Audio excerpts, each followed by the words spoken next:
So how does someone regain trust then? Because we were talking about this earlier. How do you regain trust and regain open communication if someone's been unfaithful or just hurting them for a couple of years in a relationship and you feel like it's not working? You know, it's interesting because you're asking me this, and yet you, as an amazing role model, have spoken about some of your own experiences of abuse. Mm-hmm. So you know this question. How do you let someone touch you, come near you, not feel like they're going to harm you? Understand the difference between caring touch and hurtful touch. Mm-hmm. Allowing yourself to experience pleasure again. Allowing yourself to surrender without thinking that while you're not on guard, nothing bad is going to happen. Really challenging. Right. Okay. But it's that same trajectory, right? It's like you begin to, first of all, well, in this case, you're child versus adult, but you hope that it's not because one person hurt you that you lose your faith in humanity. You hope that you know that there are people who are not harmful, that they really are good people that care and love. You probably trust with your eyes more open. It doesn't have the same naivete. And it depends. If you're asking me, how do I trust you again after you have cheated on me? Or how do I trust another people again?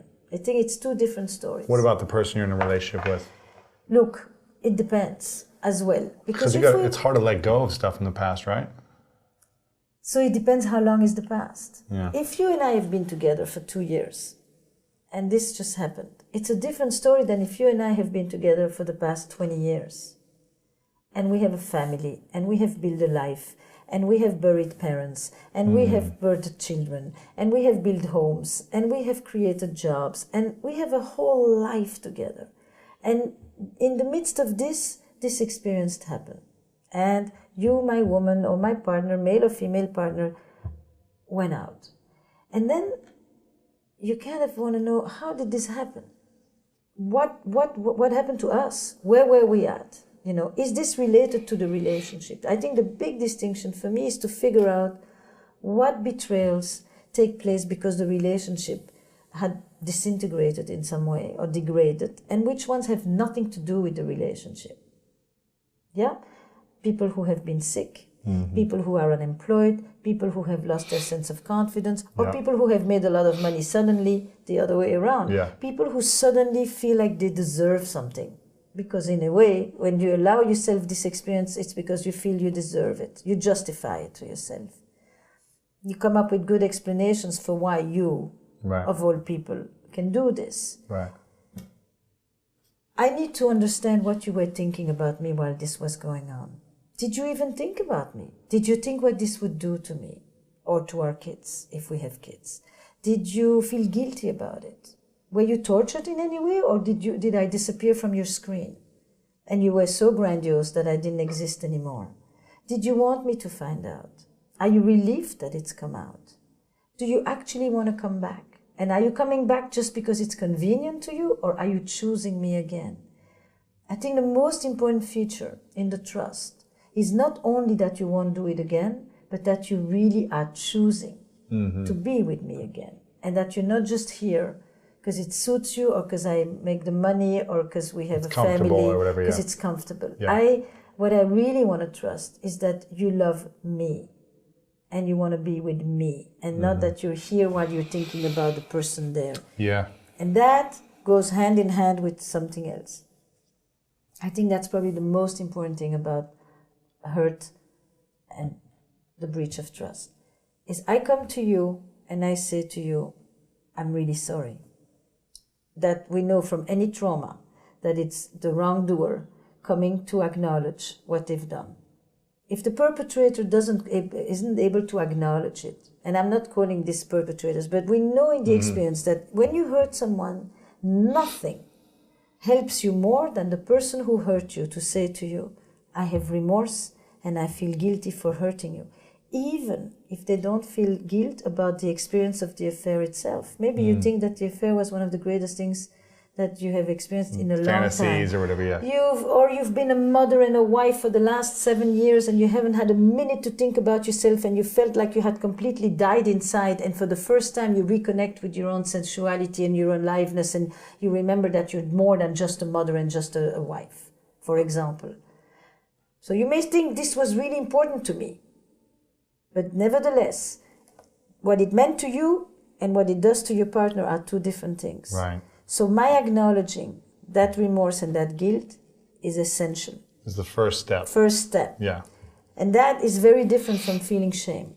Because when I feel shame, and I feel so bad about myself, I can't believe I did this, it's more self-involvement. Right. It's more about it's like, me. You know. Make it about me so you can say, oh, it's okay or whatever, yeah. Yes, I feel so bad about myself that I can't feel bad for what I did to you. Right. Right? So I have no empathy. I still have not any empathy. Yes. It's like you need to be able to feel bad for making the other person feel bad. Right. And that means that you can't be so bad about you because then it's all about you. Big difference between shame and guilt. Mm-hmm. Okay? Guilt is a relational responsibility. Guilt is an accountability to the other. That's the first one. And the second thing is that I then become the vigilante of the relationship, meaning that I, for a while you are asking me the same questions again and again because you're trying to figure this out, because your whole reality has just been shattered, I am able to tell you, it's okay, I am here. Just keep asking. I'll answer you. I'm not going to say, come on, enough already. Haven't we gone over this? Let's move on. Let's move on. It's over. Don't you see? No, I cannot rush you. I have to give you the space to make sense, to be in your pain, to hurt, to get angry, to push me, to pull me, until we slowly settle. And there is a period like that of that acute crisis that you just can't push. You have to go through it because it is in the nature of the beast. It's a process. It's a process. No one's going to rationalize it right away and move on. It might take some time. Some people it takes years probably that you've been working with, where it takes years for them to fully trust again, right? But you know, even when you say fully trust for what? Like I saw this couple last week actually, and you know, I said, you still leave your children with him, you have your money together, you share a home together. While your mother was in the hospital in the last year, he continued to come see her every week. He still is paying for your alcoholic brother. You trust him for a lot of things. It's not one big categorical. You don't trust that he really has finished his story with this woman because you actually know that he fell in love with this woman. And you're right not to trust him. You are right because he doesn't trust himself yet. He is going to take some time to come back. And this is a very ambiguous period for the two of you, where it's very, very shaky. Because you want him back, but you know he's not fully back, and he wants to come back, but he knows he's not fully there. But you trust him for many other things. Right. And you need to remember that too. And it'll take a few months. It'll take a few months because he has made a decision. He wants to come back. He believes in what you've built together. But yes, for a moment, he was ready to go. Wow. And my work is I hold this, I offer structure, calmness, reassurance, and I basically try to not make anybody make rash decisions, because when your limbic system is hijacked, you better not make a decision about your life. Just be emotional and it's... No, you're just in reptile mode. Yeah. You know. In your sessions, what do you find is the root of most divorces or breakups or separations? Is it infidelity or is it something else? Infidelity is high up there, you know. It's high up there. It's not it, but is it the consequence or is it the cause? That's the question you want to ask. Is it, you know, in some relationships, affairs are the death knell for a relationship that was already dying on the vine. Yeah. But it was already dead. This was just the way out. And in other relationships, the affair actually is an alarm system that jolts people out of a state of complacency, where for the first time in a long time they realize, oh my God, I better pay attention. I have so much to lose here. Wow. So it can make it and it can break it. I think the biggest killer for relationships in general, doesn't matter if they're short-term or long-term, is contempt. Contempt. You can have volatile relationships, but people scream, fight, but they make up and they know that fundamentally they care deeply about each other. Contempt is a form of dehumanization. That's the research of one of the big researchers on relationships, John Gottman. Really? The 4 horses of apocalypse, he calls them. One is criticism. 4 horses of what? Apocalypse. Apocalypse, got it. Criticism, defensiveness, right? It's like every time I say something to you, you can't just say, that makes sense, or tell me more, or let me try to understand this, or yes, I'm really sorry, yes, that is a bad habit of mine. No, I constantly defend and counterattack and put it back on you, and, Criticism is, I can't just say, I want you to do this. It's like, you had to let this sit here again. It's like, you're doing this on purpose, right? I've had to tell you 5 times, I don't want that iPad on the table here. What kind of a thing is this? This is just in spite. Can't you just ask for something rather than make a judgment on the entire person? Because criticism is a veiled wish. Behind the criticism, there's actually something I want from you, but I have a way of asking it in such a way that guarantees I'm never going to get it. Right. This passive-aggressive energy. Oof, yeah. You can leave the passive out of it. It's aggressive direct. Sure, yeah. It's aggressive direct.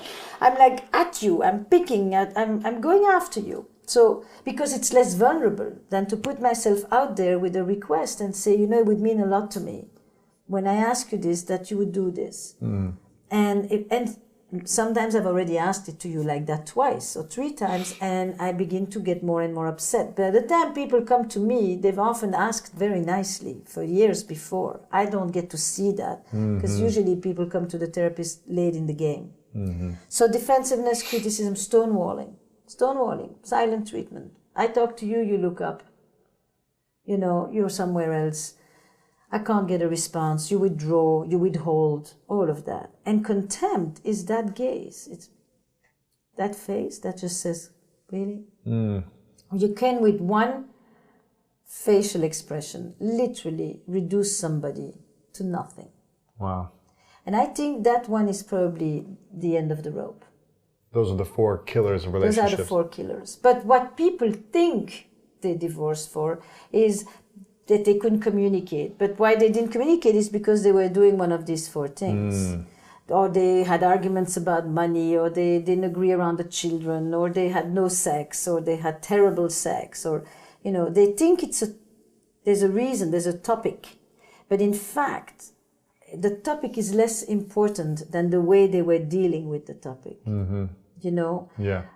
You have 2 kinds of couples. Those who are at each other like this in the negative space. They are high conflict, or they are avoidant. Too much avoidance, that's it. That's like everybody's gone off somewhere. And too much conflict is this. It's escalation upon escalation. On these 2 axes sits the death of a couple. So what's the perfect relationship? A little bit at each other, a little bit avoiding? Yes, this. I mean, this conflict, you resolve it, you move again, you get close again, it's a dynamic thing. Estrangement is like, I don't even know who's living here. When's the last time you had a conversation about something? When's the last time you touched each other? When's the last time you looked into each other's eyes? When's the last time you talked about something else and what needs to be planned for tomorrow? It's not always negative. It's just the affection leaves, the warmth, the love, the aliveness, the vibrancy, it seeps out. And if you want to learn more about mastering relationships, then make sure to check out this video right here. I was in a relationship in which when I did one thing bad, it was so overblown and I felt like everything else was being disregarded. That's a sign of a distressed relationship in and of itself. Interesting.